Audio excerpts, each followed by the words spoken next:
I want to tell you about a client of ours who we're able to help find a path to unlock an additional $500,000 of revenue in about 8 hours of actual work on their end. Now, let me throw out there, this is not a scam or like a bizarre claim. I know it sounds extreme. This is a little bit out of the ordinary of what I talk about here at 2x Profit. Usually we're talking about service businesses doing between 500,000 to 3 million. This company was doing, around 10 million a year. It was a service-based business, but in this particular instance, it was holding a convention that it does yearly to get other service-based business owners coming in and getting help with their businesses, and they sold tickets to it. So that's the context of what this is. It's not like one of those too good to be true things. But I think there's a lot of lessons, even if you don't hold like a nationwide conference and even if you're not doing a yearly event, there's a lot of really powerful lessons that we uncovered in the process of creating this strategy that I think you can learn from in your service business and hopefully implement some of these principles. Okay, so here's the thing. So these guys, they had this annual thing and they charged $300 per ticket for.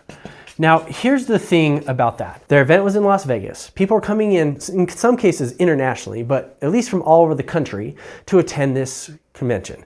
So the first thing I told them is like, yo, dude, you are charging way too little for something that people have to travel to. So if they're paying, $2,000 in travel between airfare and hotel and food and all that stuff, and then they got to take time away from their families and their businesses, like this is not an adequate price point. So right out the gate, I recommended charging, $999 or whatever, $997, which would more than 3x their price for the same thing. But unfortunately, this go around, the client contacted us after they'd already sold a bunch of tickets. And so that strategy was kind of lost. But they had 1,000 attendees. Now, this is where things get interesting. This is how we found this big unlock for them to get $500,000. So there's a man named Alex Hormozi who's a mentor of mine. I've paid him lots and lots of money over the years, and I've learned a ton from him. He's very smart. But one of the lessons he taught me is he said, pricing is fractal. And that made no sense to me. So like, what does that mean? And he said, it's like the 80-20 principle, right? The whole Pareto principle, the idea that like 80% of the money is made by 20% of the people, or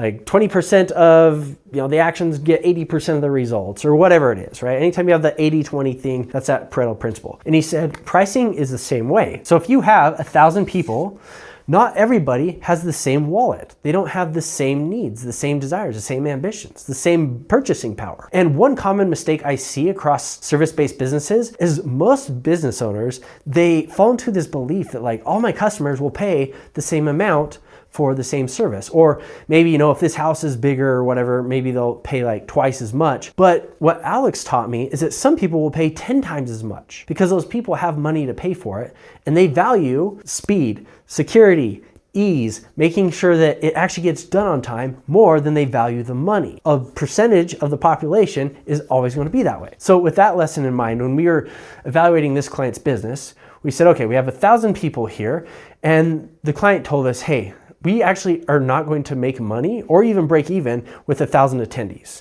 And they said, every year, this is our 5th year doing this, we do this event at a loss. And I'm like, why do you do an event at a loss? That's kind of crazy. And I asked him, I said, okay, well, if 1,000 people at $300 doesn't work for you, would 1,000 people at $1,000 work for you? Would that make it profitable? And he said, yeah. I'm like, okay, so next year, we're going to do that. We'll probably lose some attendees, but that's okay because we have a whole year to fill our pipeline to get more. So let's not do this price in the future. But for now, what's done is done. The event's coming up. What can we do? So I said, okay, well, what if we take these 1,000 people and we gave them a VIP offer? And let's say we charge, we could just say 10x what they already paid. I actually recommended 5,000 is what I said, but we could do 3,000 or whatever you want to do. And I said, do you think out of 1,000 people that a certain percentage, call it, 10%, would be willing to take some sort of VIP offer to make sure they get better results faster and they have a better experience? And they're like, yeah, I think so. So like, okay, well, cool. Now what we're going to do is we're going to construct this package in a way that takes almost no effort and no added cost to you guys, but it gives a much better experience to the attendees. So this is what we ended up coming up with. So we said, okay, we have the VIP package, $5,000. First thing we do, we give them VIP experience. So when they get to the convention and there's 1,000 attendees there, there's a table that's just for them. They walk up to the front of the line, or they get a bypass everyone else in line. They get a specific lanyard, like a red lanyard that says VIP. Both of those things right there, pretty much free. The lanyard, you're going to do what? Like pay $20 for some new lanyards? Pretty much free. The separate table or having them cut to the front of the line, that is free.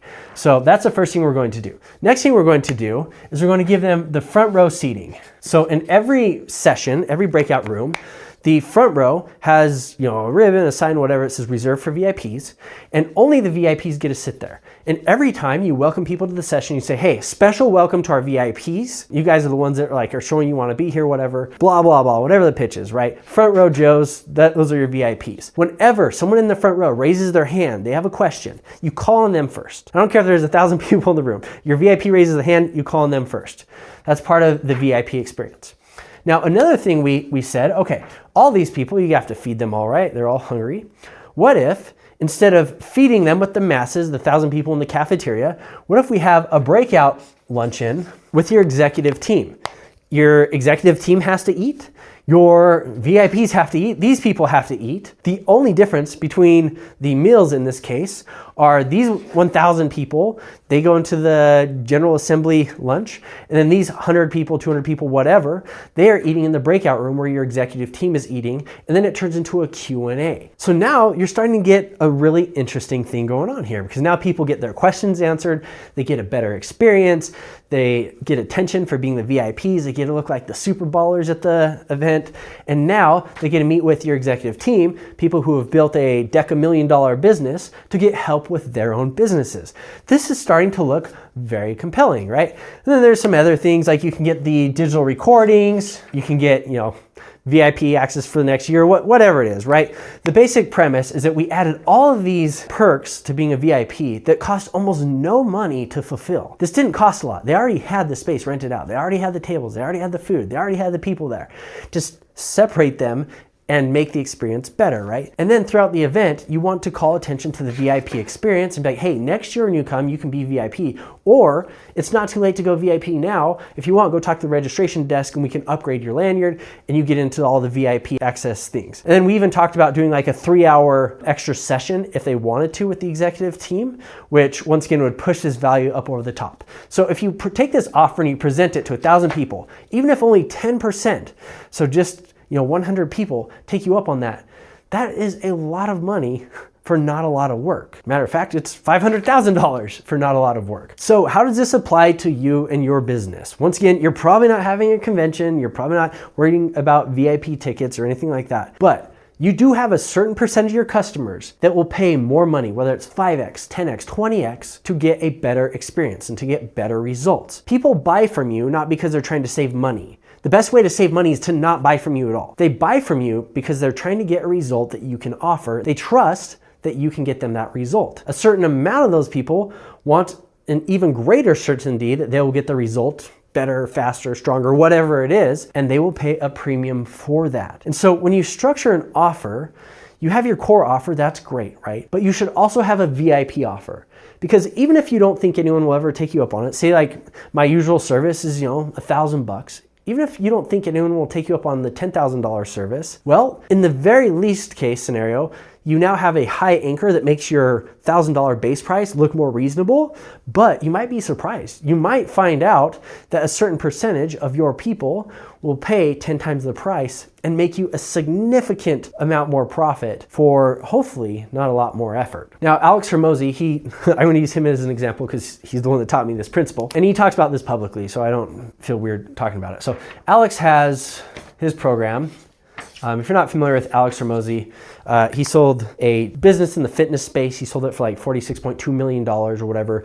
Used that money to start a family office doing private equity. He took his experience from doing private equity and he started creating content about that because he wanted to help business owners learn how to grow their businesses. So one day they'd get to the point they needed private equity and then they'd trust Alex and they'd take their deals to him and nobody else, and Alex would be able to cherry pick these like all-star companies that already did business the way that Alex does business and all that stuff. So Alex made content for years before he started monetizing his audience. And then what he did is he created L1. And I was actually in his second ever workshop for L1. So I was on his website one day and there's this little teeny thing that's like, want to come to our headquarters in Vegas? Vegas, click here, it's $5,000, right? So I did that and it was amazing, by the way. I would highly recommend it. They still do these L1 workshops. So this is Alex's like tier 1. And to my knowledge, this is still the price for everything. And when you're at L1, they provide a ton of value. They get you hyped up. And it's not just like a hype session, like it's actual value. They're teaching you strategy. They're answering your business questions. And they say, hey, if you're one of these people, these 80-20 people, we have this thing called L3 that's like 35,000 or 40,000, whatever it was. So 7 times the price. And they know that a certain percentage of people are going to take them up on this offer. Not everyone. They didn't design it for everyone. Matter of fact, this offer would break if everyone took them up on it. They wouldn't have the capacity to fulfill it. So they charge it high enough that they make a significant spread and a significant amount of profit. And what Alex said one time is they make as much money or more on this as they do on L1. But there's only a fraction of the customers doing that. So he's able to double the profit on L2 relative to L1. Now here's the thing, then he has L3, which is an invite only, and that's 135,000, and I've done that as well. Different thoughts on that one, but this one's $135,000, and he knows that only a few people are going to take him up on this. But when I went through, there's a room of 8 people who had all paid $135,000. So that was $1 million room, and almost all of that was profit. It was Alex in the room and then a few of his team members to take notes and to help facilitate the experience, make sure everyone was comfortable and had what they needed and everything. But by and large, this right here made more profit than these two did. He does a room of 100 people, so there's 500K for L1. This one, I don't know his math on it, but if you do 35K, let's just say he closes 20, right? 20 people, so that's 20% of the room. That would end up being 700K. And then on L3 at 135K, if he sells 8 people out of the 100, and once again, I don't know what his actual ratios are on that, but if he sells 8 people, that's approximately 1 million. So even though there's only 8 people down here compared to 100 here, he's making more money off this high ticket offer. And you'll notice that each price is pretty significant. I mean, this is $100,000 in difference over there, and it's a very painful price to pay, but yeah. Anyways, people do it, right? Myself included, I did it too. And so I think this is such an important concept to understand when it comes to pricing your offers. A certain amount of your customers will pay a much higher offer, and you will make more profit on those higher price offers. Ideally, those customers have a better experience than your base customer. You want to do a good job on your base customer too, don't get me wrong. Hopefully this has got some gears turning inside your head and you're like, oh, I could do this for that or this for that. But just a few guiding points. People will pay more for speed. They want to de-risk. So if something's more likely to work or less likely for a bad outcome, they want certainty. They'll pay more for certainty. They'll pay more for status depending on what you do. It's like if you sell, say landscaping or pools or home services, like people will pay for status. So you can, be like, hey, here's the standard pool tile, but here's the like ultra deluxe imported from Italy, hand carved by Michelangelo himself for 10 times the price, whatever it is. So people will pay for these factors.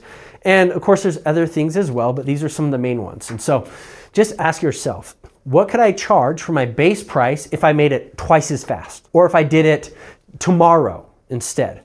Or what if I put a guarantee to it that if you don't get the results you want, I'll keep working with you for free until you do? Or, that kind of, I guess, go uncertainty and de-risking as well. Or, if we do this and this thing happens, so if we put it on a roof and a shingle blows off within the next 20 years, we'll come and pay the cost to fix it for free, or whatever it is. Or status, right? So you're part of the Ultra Baller VIP Club. Like that's what we did here, right? We gave them status by getting them into rooms and spaces that the other people can't get into. And then we call attention to them by letting them sit in the front row and be like, these are the ballers. People will pay for that. Now, we came up with this strategy for this client as part of what we call our 2X Profit Audit. The 2X Profit Audit is where we take a deep dive into your business, into your business model, your pricing, how you promote, your operations. We look at your website, all the things, right? And we ask ourselves, if we had your skill set, your resources, and your team, what 2 to 3 levers could we pull to make the maximum change in profit or the biggest impact in profit with the least amount of risk and chaos? Once we come up with that strategy, then we'll put together what's called your 2X Profit profit roadmap, which I'm holding one right here. And it's where we report the results of our audit findings and the recommended actions that you should take to ideally 2x your profit in 12 months or less. We then have some supplemental pages that come with this. It will teach your team specifically how to execute your strategy step by step so you can make these things a reality. So if you'd like to get my and my team's help going into your business, doing a deep dive on your business model, your pricing, and your overall strategy, go ahead, click the link below and learn more about our 2x Profit Audit.